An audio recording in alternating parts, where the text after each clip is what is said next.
নমস্কার বন্ধুরা, নীলি রান্নাঘরে আবার একটি দারুণ স্বাদের রেসিপিতে সবাইকে অনেক অনেক স্বাগত। বন্ধুরা, আজকে দেখুন কুঁদরি নিয়েছি আর সাথে নিয়েছি চিংড়ি মাছ। আজকে এই কুঁদরি দিয়ে আর চিংড়ি মাছ দিয়ে বাটার একটি সুস্বাদু রেসিপি বানাচ্ছি। আপনারা স্কিপ না করে পুরো ভিডিওটি দেখতে থাকুন।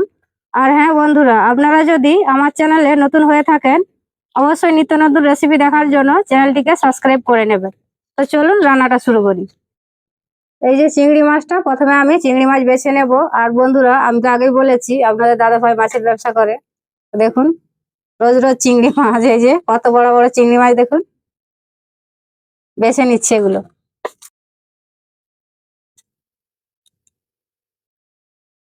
এই যে উপরের যে খোলাটা রয়েছে এটা বাদ দিয়ে দেবো পুরোটা।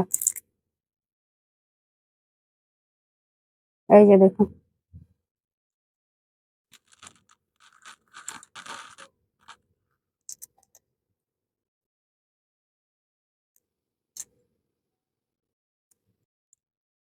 চিংড়ি মাছটা বাঁচতে একটু সময় লাগে কিন্তু খেতে দুর্দান্ত লাগে, বলুন বন্ধুরা।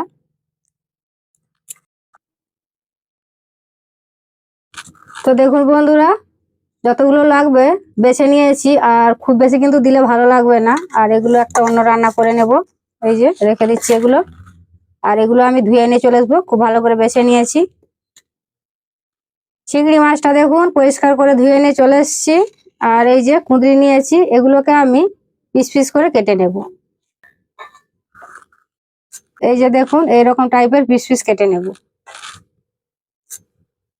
এই যে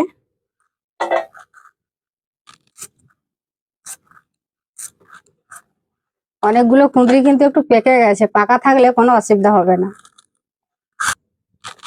এই যে কেটে নিয়েছি দেখুন। এবারে আমি খুব ভালো করে ধুয়ে নেব।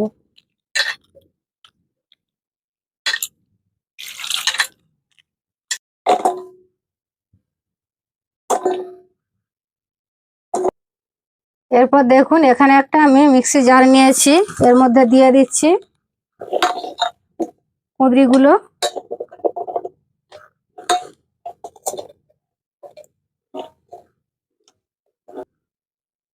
আর দিয়ে দিচ্ছি আমি চিংড়ি মাছগুলো একই সাথে।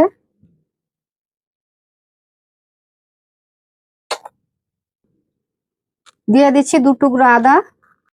আর দিয়ে দিচ্ছি বেশ অনেকগুলো কাঁচা লঙ্কা। আর বন্ধুরা, এই লঙ্কাগুলো খুব একটা ঝাল নাই, তার জন্য আমি একটু বেশি করে দিয়েছি। দিয়ে দিচ্ছি আমি কালো সরষে পরিমাণ মতো।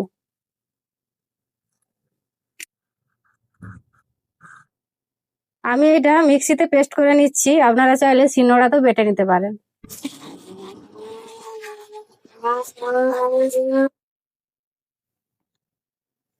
এই যে দেখুন কতটা সুন্দরভাবে পেস্টটা হয়েছে। বন্ধুরা, আমি তো এটাকে মিক্সিতে পেস্ট করে নিয়েছি। আপনারা শিলনোড়াতে বাটবেন, দেখবেন তার স্বাদ কিন্তু আরো দুর্দান্ত হবে। আর আমাদের শিলটা তো একটু ছোট, তার জন্য এটা আমি মিক্সিতেই বেটে নিলাম। তো দেখুন, রান্নার জন্য কড়াই বসিয়ে দিয়েছি। আর দিয়ে দিচ্ছি আমি সরষের তেল কিছুটা। প্রথমে আমি 5টা মতো শুকনো লঙ্কা ভেজে নেব, এটা পরে কাজে লেগে যাবে।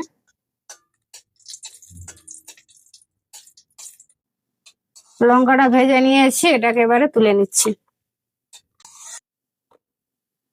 একই তেলের মধ্যে আরো একটু সরিষার তেল দিয়ে দিচ্ছি।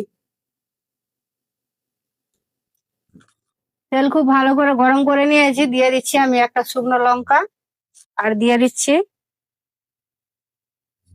এই যে অল্প কালো জিরে।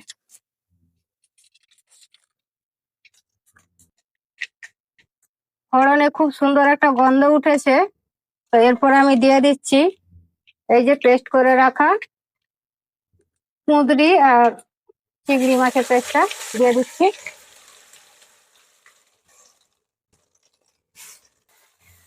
এটা তেলের সঙ্গে খুব ভালো করে নাড়াচাড়া করে মিশিয়ে নেব। এই দেখুন কতটা সুন্দর ভাবে মিশিয়ে নিচ্ছি।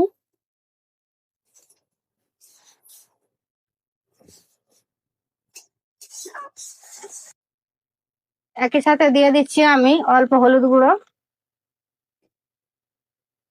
আর দিয়ে দিচ্ছি অল্প লঙ্কার গুঁড়ো, একেবারে অল্প দিয়েছি দেখুন। এরপর দিয়ে দিচ্ছি আমি স্বাদ মতো নুন। সবকিছু খুব ভালো করে নাড়াচাড়া করে একসাথে মিশিয়ে নেব। আর শুকনো শুকনো করে এটাকে আমি রেডি করে নেব।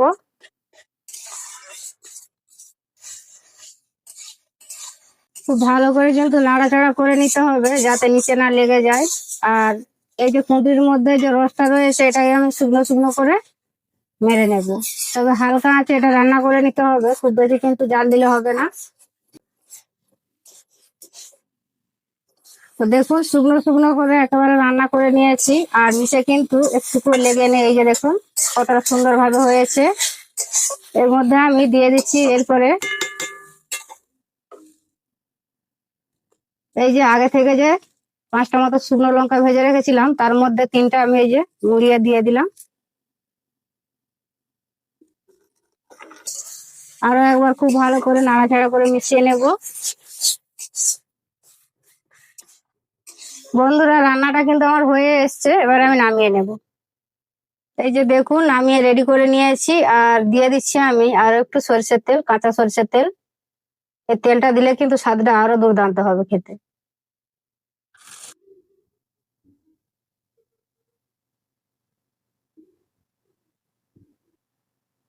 তো বন্ধুরা আশা করছি আজকের এই রেসিপি আপনাদের কাছে খুবই ভালো লেগেছে। যদি ভালো লেগে থাকে অবশ্যই লাইক কমেন্ট শেয়ার করবেন, এবং আপনারা ভালো থাকবেন, সুস্থ থাকবেন। দেখা হচ্ছে আবার অন্য কোনো রেসিপিতে।